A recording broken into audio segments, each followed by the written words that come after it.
Komisi Pemilihan Umum KPU Provinsi Bali tengah melakukan monitoring ke seluruh kabupaten kota di Bali usai pelaksanaan pemilihan kepala daerah atau Pilkada serentak 2024. Langkah ini diambil untuk memastikan proses perhitungan suara berjalan dengan baik, lancar, dan transparan.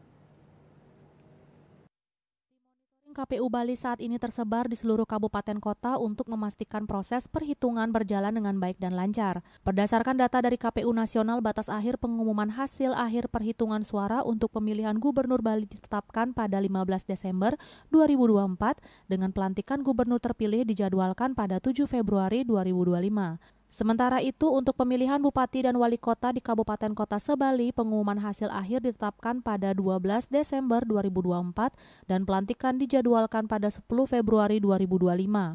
KPU Bali menghimbau kepada seluruh pihak termasuk peserta pemilu, pengawas pemilu dan masyarakat untuk turut serta memantau jalannya proses perhitungan suara dan melaporkan segala bentuk pelanggaran atau kecurangan yang ditemukan. Transparansi dan akuntabilitas menjadi kunci keberhasilan penyelenggaraan Pilkada serentak 2024 yang demokratis dan bermartabat. Bunga Widrayani, Bali TV.